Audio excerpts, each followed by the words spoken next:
I'm Luke Summerhays, and I love Victini.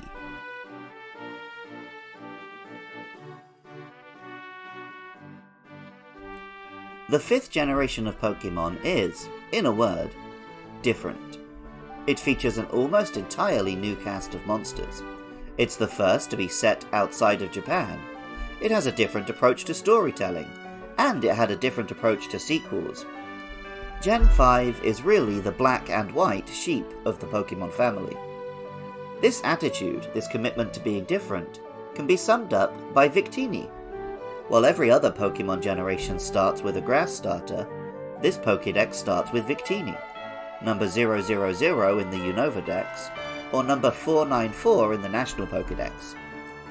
Victini also symbolises many of the themes of the games by being representative of one of the major landmarks of the real-world location that inspired the Unova region.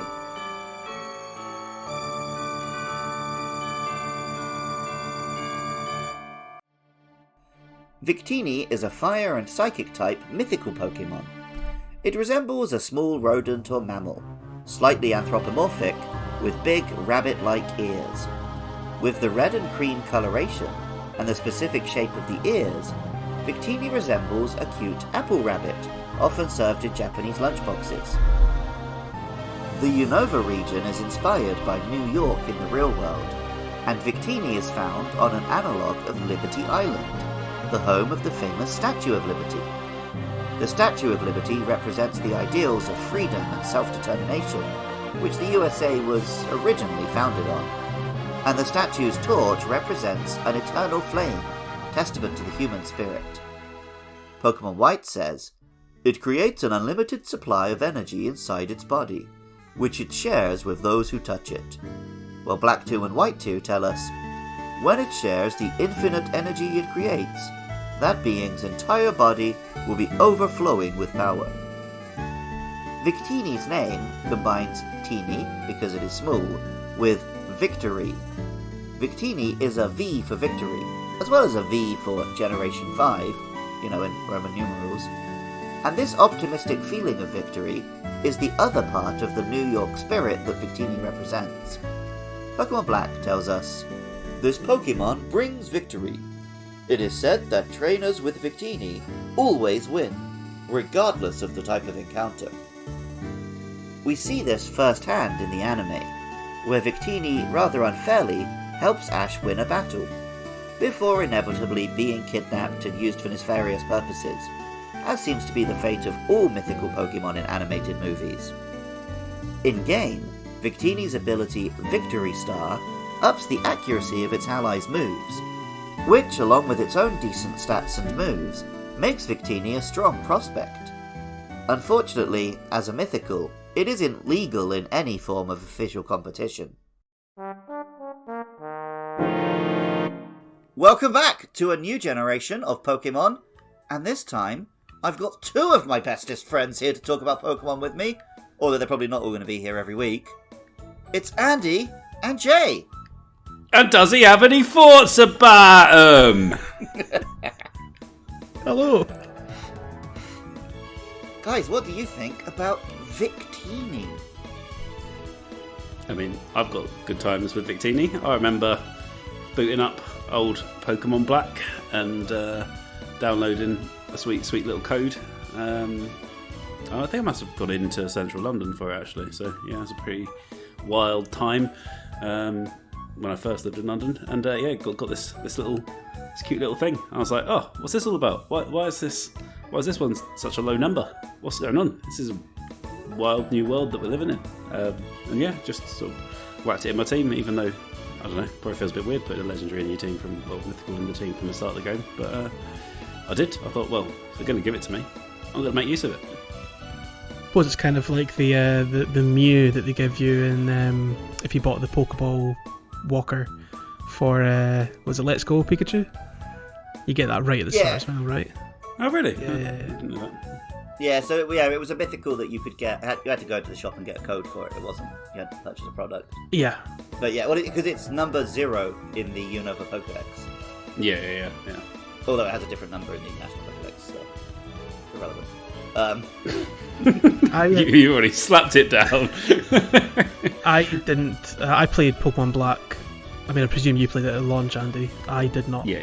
I came back to it years later and borrowed my brother's copy. So the opportunity of going to a shop and getting a code for Victini was not something I could do. So the real kind of first exposure I had to Victini, because I don't think I saw it in my run of Black at all naturally, was actually when it pops up in Super Smash Bros. 3DS and Wii U as one of like the rare Pokemon. You know, you don't get Mew. Yeah. You can get Victini popping out, and I think actually Mew, if I remember rightly, when Mew turns up in like Smash Melee, he just floats around and says hiya. Whereas Victini, I think, actually did something. Drop the disc or something. Yeah, which game is it where Mew starts giving you new soundtrack CDs? That would be Brawl, because that was the only game that was a collectible. Victini, looking at it here, uses Victory Star, which causes fighters who send it out to gain immunity to knockback and have their attack power boosted. So that's its actual fair enough. ability that it has, that it actually uses in Smash in some regards. So yeah. Cool. Yeah, I had the same thing as you, Andy, but with when I played Brilliant Diamond, it gives you like 3 different mythicals if you have other Pokemon game save files. Oh, really? And I started the game with like Jirachi, Mew, and someone else, I think, and eventually I was like, I don't feel right using these. So see, Victini never felt too powerful as such. Like, I feel that maybe the only member. Mythicals aren't as busted as like legendaries most of the time. Right. Okay.